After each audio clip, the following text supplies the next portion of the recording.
What if I told you that there was no such thing in the world as the best perfect workout routine? But what if I also told you that I could help you create your own workout routine that best suits your lifestyle that will be perfect for you? If you guys are tuning in, welcome. Coach Joe here. And I'm going to share with you guys exactly everything on how to create the best workout routine for you. Now, we're going to be breaking up this episode into two different styles. The science, that way I'm giving you guys all the education on what matters the most, how to build muscle, how to burn body fat, how to do it effectively, but then also the most important part to this is your lifestyle, because that's what we like to teach our members at Heartletics, is how to do things to best suit their lifestyle that's sustainable. So let's talk about the science first. And this could be whether you're working out at home with equipment. So if, let's say, you have some dumbbells, an adjustable bench, whatever the case may be, right? Or you're going to the gym. It doesn't matter.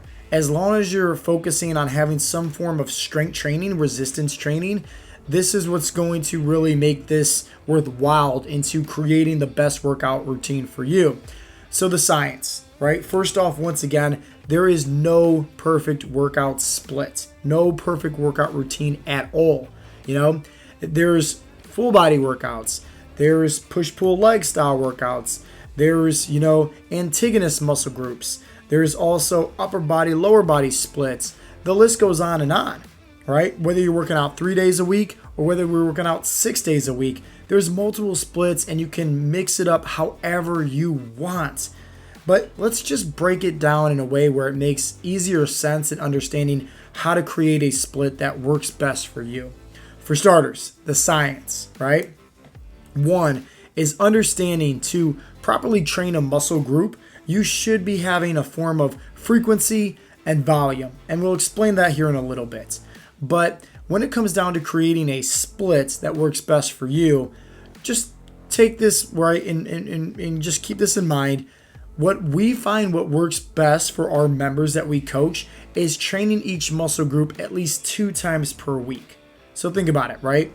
If you're focusing on, let's say, working and developing your chest, right? Hitting that on, let's say, a Monday or maybe also a Thursday or Friday, whatever the case may be, 2 times per week, it's going to be beneficial.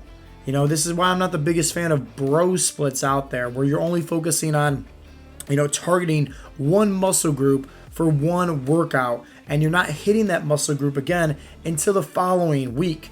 There's 52 weeks in a year. If you're able to focus on, let's say, hitting each muscle group 2 times per week, well, guess what? You're getting 104 different chances of developing that muscle as opposed to just 52 different chances. Now, you might be thinking, well, Joe, why don't I just do full body workouts Monday through Friday and work out each muscle group, 5 times per week? You can, but at the same time, you have to understand a few things. Recovery, frequency, progressive overload, which we're going to talk about in a little bit here. So as far as frequency goes, right, this is just how frequently, once again, you are targeting each muscle group.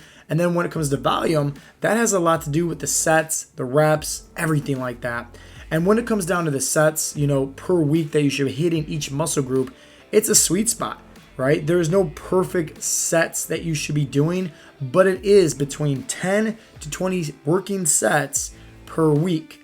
Now, within those sets that you're doing, you're obviously focusing on different rep ranges depending on your goal, right? You have strength, you have explosiveness, you have hypertrophy, and let me just educate you a little bit. So if, let's say, you're focusing on building more strength, well, hey, that's going to be usually about, 5 or 6 different sets, and this is anywhere from 1 to 5 reps per set.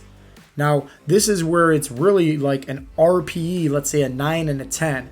So your reps per exertion, your RPE scale, this is where it's very intensive, right? It takes a lot of energy to do those set reps for that set.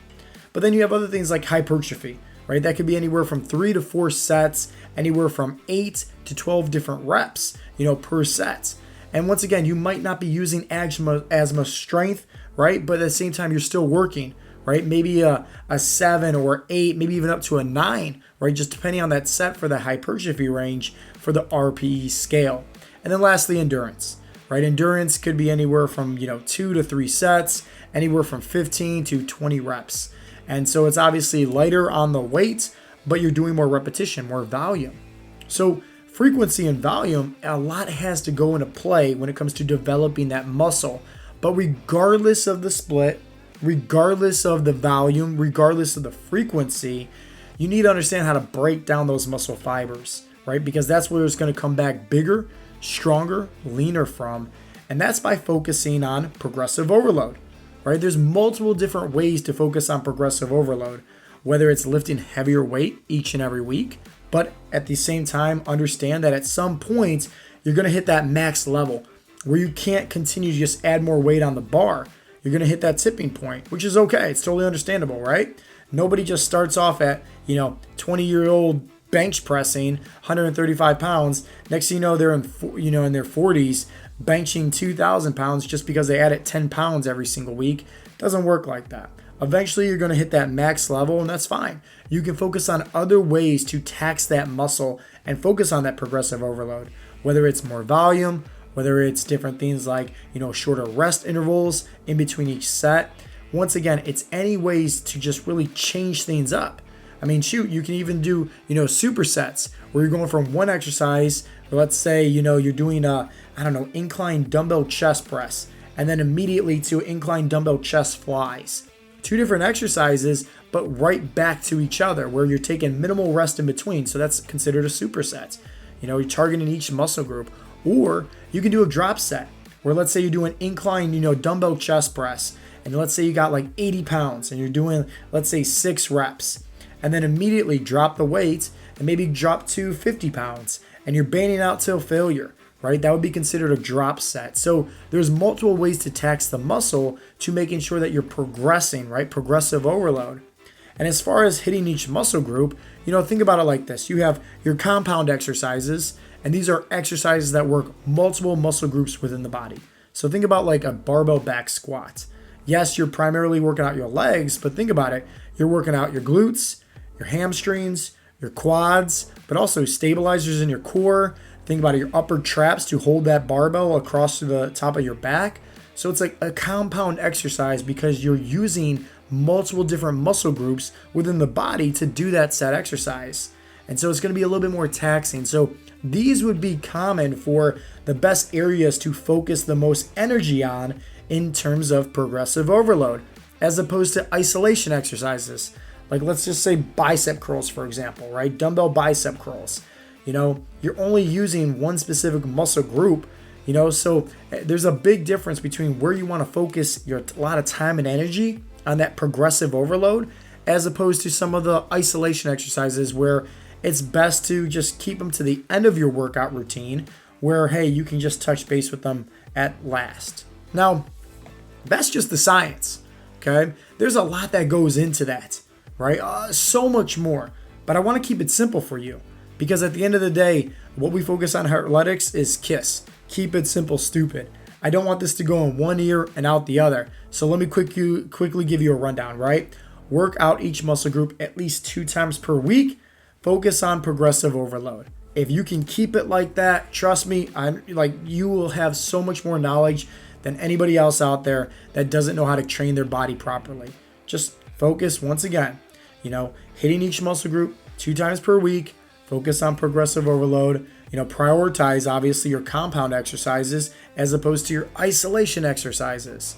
And if you want to stick within a good repetition, for each muscle group, I would say a mixture between your strength and your hypertrophy. So anywhere from 3 to 4 sets, anywhere from about 6 to 12 reps per set. I think that's a really good sweet spot. Now, here's what matters the most though, and this is what we focus so much so on with Heartletics, is your lifestyle. And when it comes down to your lifestyle, here's what's really going to matter the most into creating the perfect workout routine for you. 3 things. 1, your schedule. 2, what do you like to do? And 3, your recovery. So let's talk about your schedule first. If let's say you can only go to the gym or work out, right, 3 times per week, then it might be best to do, let's say, full body workouts, okay? Now, with that being said, if you're somebody that, and this goes to the second part, the enjoyment, if you're somebody that does not like doing full body workouts, then don't do full body workouts, okay? Personally, for me, I'm not a big fan of them at all, right? I have a hard time with recovery. I just feel like it's not enjoying, right, so much so of the working out aspect, because I like feeling the pump, right? I like working and taxing the muscle to where I feel kind of fatigued. If I'm only hitting the muscle group, let's say 1 or 2 different, exercises per workout, I'm not feeling it so much so, and I can't really focus that mind muscle connection on developing that muscle with progressive overload. So personally for me, I'm not a big fan of them. But with that being said, if it's something that you enjoy doing, and let's say, hey, you can only work out 3 times per week, then it might be best doing those full body workouts, because think about it. You have plenty of time to recover. You also can focus on, doing it in a way where it best suits your schedule. And you can do it in a way where you're focusing on hitting each muscle group, right, at least 2 times per week. With full body workouts, you're pretty much doing it 3 times a week if you can work out 3 times per week that best suits your schedule. And focus on progressive overload, you will get great results. Now, there's plenty of ways to skin a cat here. You can also do an upper body workout 1 day a week, and then a lower body workout, and then maybe that third workout, you can do a full body workout. So if you think about it, you're still hitting each muscle group at least 2 times per week. Once again, that's the name of the game here, is that there is no best workout split. It's just the one that you enjoy, the one that works best for your schedule, and the one that you have a proper time with recovery on, which is very, very important. Okay, which brings us to the second part, right? Enjoyment. So I mentioned that I personally don't like full body workouts. But when it comes to what works best for your schedule, whether you're working out 3 times a week, 4 times a week, 5 times a week, or even 6 times a week, do what you enjoy doing. There is, once again, no perfect workout routine. There is not one that works better than the other. As long as you're focusing on hitting each muscle group 2 times per week, you're focusing on that progressive overload, you will see results. At the end of the day, just do something that you enjoy doing. Because why? What matters the most here is consistency. That's the name of the game, is just being consistent with it. And the more and more you like to work out, the more you enjoy it, and it's a workout split where you're seeing results, odds are you can stick with it long term. Don't let that shiny object, right, in the very beginning where it's a brand new workout split, you're like, oh, this is the best one in the world. Don't let that fool you, right? Anybody can do anything when life's easy. It's when life gets difficult and there's stress and curveballs your way. That's when it's like, oh man, do I actually enjoy doing this workout? Or should I just sleep in this morning? So really focus on the enjoyment part. And lastly, the recovery. I think that's very, most importantly, like a big thing to think about too, is how you're recovering. This is coming from somebody that I personally have to switch around my workout routines all the time. Going from 5 days, right, to 4 days, back to 5 days, back to 4 days. I switch things up often. I would say anywhere from about 3 to 5 months, just depending on where I'm at currently right now in my training, and how I'm recovering. If I'm working out too aggressive, if I'm focusing too much on progressive overload and the heavy compound lifts, I'm not recovering properly. So now I'm having a horrible time with, let's just say, cortisol levels being spiked and a lot of inflammation in my joints, and it's not fun. It's really not. I threw out my bag multiple times, so I had to play it safe. There's certain exercises that I actually avoid doing just because I don't want to risk injuring myself over again. So when it comes down to recovery, I keep that very, very important. That's very high up on my priority list, because at the end of the day, if I'm not recovering properly, I might injure myself, and then next thing you know, I might be out of working out completely for a few weeks or even a few months. So I want to make sure that, I'm really prioritizing how I'm recovering. And at the end of the day, it really doesn't matter too much, honestly. Because think about it like this. You might have some injuries, maybe it's elbow pain, shoulder pain. Avoid, right, targeting that set muscle group that is hitting, wherever that injury is for the time being until you're fully recovered. And the reason why, it's because we always say this, don't risk it for the biscuit. Meaning, if you're going to injure yourself and potentially cause more damage, more harm, that's going to put more stress, which is going to spike your cortisol levels in the body and make it even harder for you. So don't risk it for the biscuit, plain and simple. Avoid working that set muscle group or that set exercises that's affecting that injury until you're fully recovered, But at the end of the day, realize this. The workouts are the sprinkles on the top of the cake. Your batter, right? What's really the matter of all this is what you're putting into your body. And that's nutrition, and that's what you're putting into your mindset. That's what matters the most. But just keep it in mind, right? Quick little summary for you guys. Remember, science, lifestyle, mix the two, and I promise you will have the best training workout routine that best suits your lifestyle. The science, remember, hey, focus on hitting each muscle group at least 2 times per week. Focus on, at least targeting some form of compound movements just because you're going to get more bang for your buck. Stick within that rep range in the sets of, 3 to 4 sets, anywhere from 6 to 12 reps per set, and focus on the progressive overload. If you can do that, hey, you're in a good sweet spot. Now mix the science with your lifestyle. What works best for your schedule? What works best for, the type of workouts that you enjoy doing, where you show up to the gym, you're like, oh yeah, I'm going to crush it today. And when you leave the gym, you're like, man, I did a really good job. I feel proud of myself, So focus on something that works best for your schedule and that you enjoy doing, but at the same time, you can recover.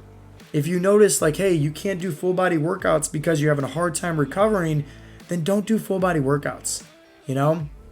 Working out should be fun. It should be something that you look forward to because it also helps build that discipline. So at the end of the day, keep it simple, and I promise you, you're going to see tremendous amount of results.